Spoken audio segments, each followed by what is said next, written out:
Olá, turma. Bom dia para vocês. Espero que esse final de semana todo mundo tenha descansado bem, para que a gente possa começar uma semana, abençoada e atualizando todas as atividades, hein? Não vamos acumular muita atividade. Vamos todo mundo fazer no tempo, para que a gente consiga, dar continuidade ao nosso processo de ensino e aprendizagem. Bom, na aula da nossa semana passada, nós iniciamos a terceira unidade com o movimento que nós estamos estudando. Quem lembra? O movimento se chama Pop Art, ou arte pop, não é? E esse movimento ele vai ser caracterizado, através do consumismo. E hoje nós vamos ver um pouquinho sobre a indústria do consumo na arte.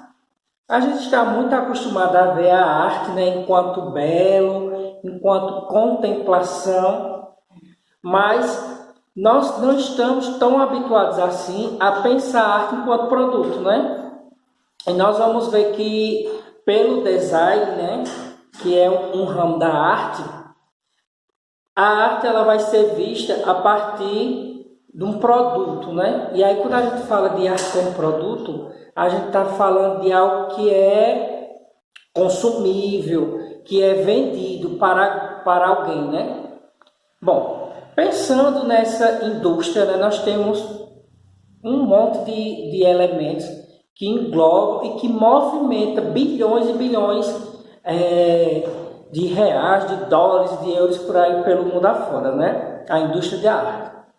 E a indústria da arte ela é muito forte. E aí nós vamos ter vários exemplos sobre essa indústria, como por exemplo o cinema. O cinema é uma indústria da arte que movimenta muito dinheiro mesmo. Então, quando a gente fala sobre as produções, por exemplo, da Marvel, A Marvel fez uma série de filmes que as bilheterias estouraram. Fora que eles usam muitos recursos tecnológicos e financeiros, para dar todo o suporte a essa indústria. E por aí vai. Bom, esses foram alguns exemplos. Peço a vocês que peguem o livro didático de arte de vocês e abram na página 5 para a gente iniciar a nossa leitura, tá bom? Isso, livro didático. Aliás, na página 6, perdão, página 6. Página 5 era o que eu estava explicando um pouquinho. Bom, na página 6, nasce a indústria da cultura. Então, como é que essa indústria, esse movimento, ele vai acontecer? Bom, justamente lá no finalzinho do século XIX, surgiram invenções como a fotografia e o gramofone. E então o mundo todo conheceu possibilidades de reprodução de imagens, de sons e de músicas. Então, quando esses instrumentos tecnológicos começaram a ser inventados, percebeu-se e teve também a possibilidade de ter séries de imagens, de sons para ser reproduzidos. As consequências dessas invenções foram muitas.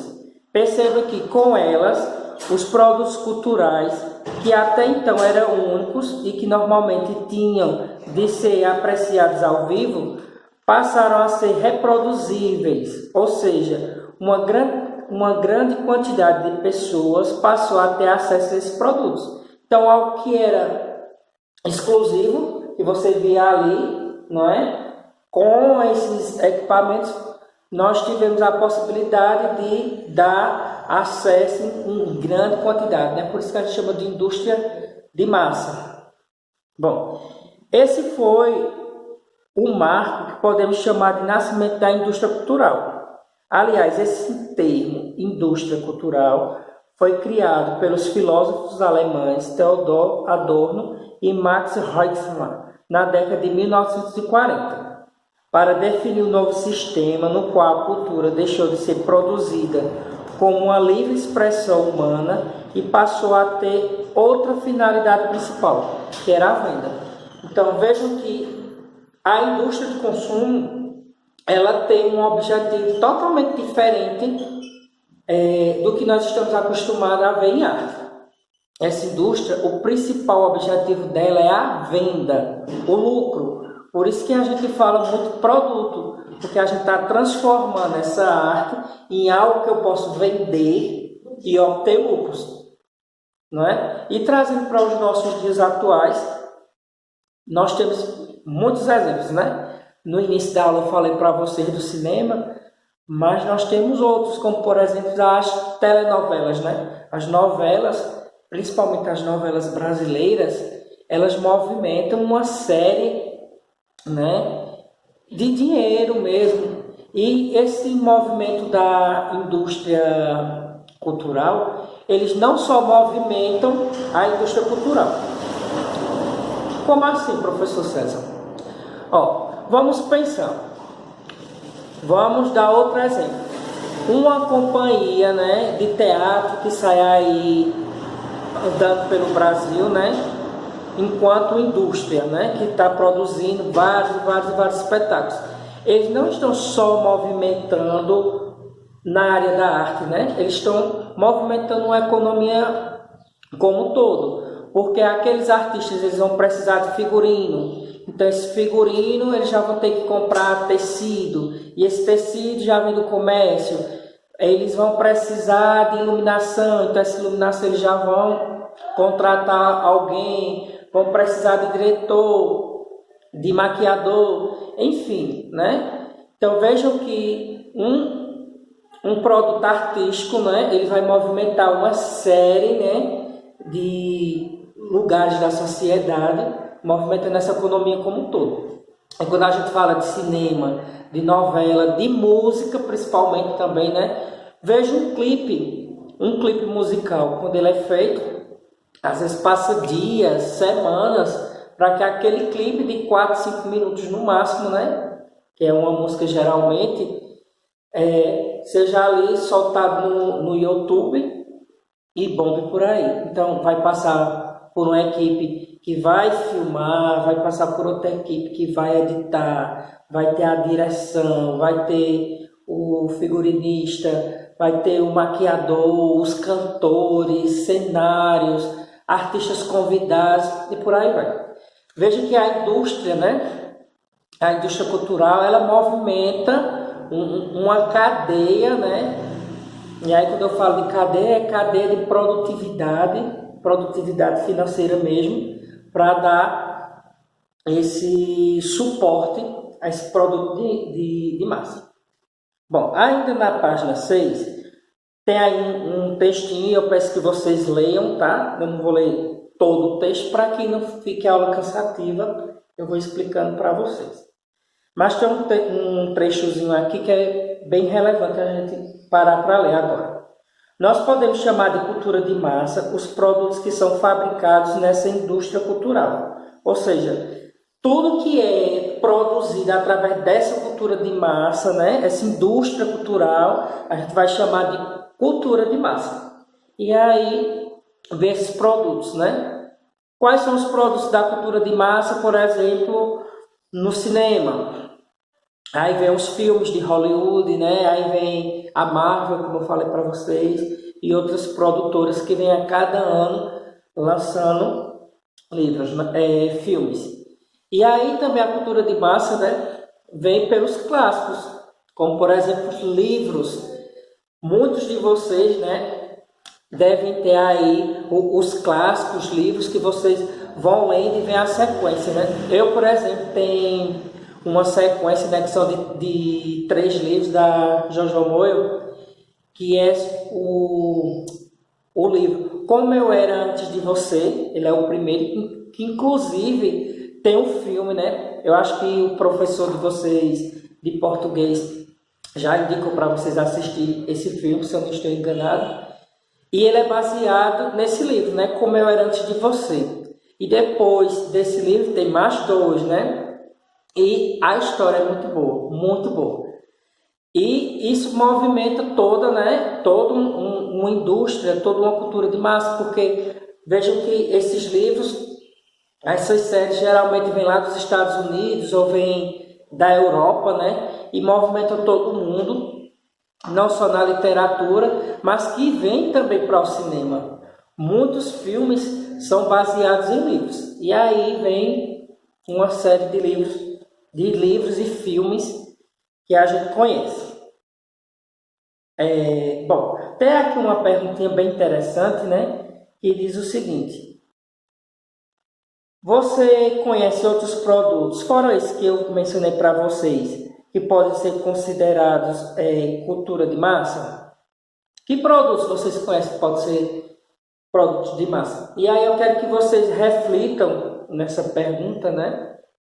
Sobre cultura de massa, porque às vezes a gente confunde as coisas, né? Vejam que nós temos dois objetivos: a arte enquanto apreciação, contemplação, sentir, e nós temos a arte enquanto produto na cultura de massa. Então, a cultura de massa, nós vamos ter essa arte como produto, como consumo e venda, né? Consumo e venda. E uma área que vai bem delimitar esse contexto é o design, tá? Na página 7, tem aí um trecho falando lá no Andy Warhol, né? Lembra que na aula passada nós falamos que esse artista ele se inspirou numa lata de sopa para criar suas obras. E aí vem esse texto falando justamente sobre suas inspirações. Tá bom? Como foi que ele começou e falando um pouquinho dessa história. Bom, na nossa atividade da semana, tá? E aí essa atividade vocês vão ter um tempinho a mais para que vocês possam caprichar bem legal, tá? Vocês vão ler esse texto, eu não vou ler aqui para a gente não se prolongar muito, mas ler um texto que vai dar uma clareada aqui na atividade. Tem aqui a atividade que vocês vão fazer uma produção em série. Lembra que o Andy Warhol ele fez vários quadros, não é, a partir de uma lata de sopa. E aí vem aquela questão da ideia de quantidade de reprodução. Lá no material de apoio vocês têm 6 quadrinhos, tá? Esses 6 quadrinhos aqui, que nós vamos fazer nossa atividade. E como é que vai ser essa atividade?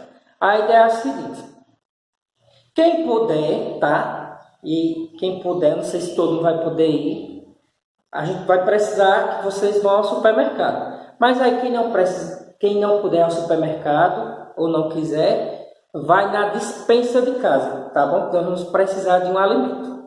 Bom, se o Andy Warhol se inspirou nessa lata, né, para criar suas obras, vocês vão pensar em um produto, tá? Um produto que chame a atenção de vocês. O design, as características, vocês vão pensar nesse produto. E esse produto pode estar em casa mesmo, não precisa nem sair para supermercado, né? Por exemplo, um produto que me chama muita atenção pelo seu design, pelas cores, que eu acho ele um design simples, mas que em qualquer lugar do mundo, quando a gente vê aquele design, a gente sabe de qual produto é, que é o design da Coca-Cola. Então eu, se fosse fazer essa atividade, iria usar a Coca-Cola como exemplo. Mas aí eu quero que vocês pensem em um produto que chama a atenção de vocês, tá bom?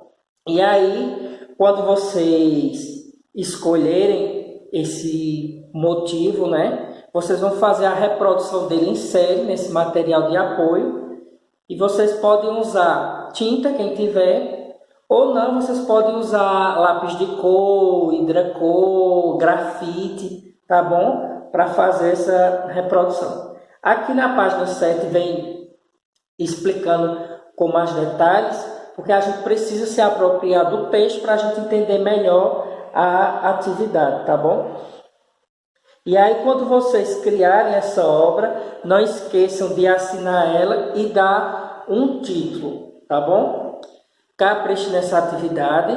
O envio não vai ser essa semana, para que vocês possam ter um tempo maior para realizar ela. Então, na nossa próxima aula, da segunda, dia 31, de hoje a 8 dias, será o dia para nós entregarmos essa atividade, tá bom? E aqui tem umas questões que eu quero que vocês reflitam bem, né? que é a seguinte, ó, existe alguma marca ou produto do seu cotidiano cuja embalagem chame a atenção pelo design? Procure se lembrar de algo que você goste muito e que de alguma forma tenha marcado sua história. Você pode ir ao supermercado investigar ou a sua despensa, a sua geladeira.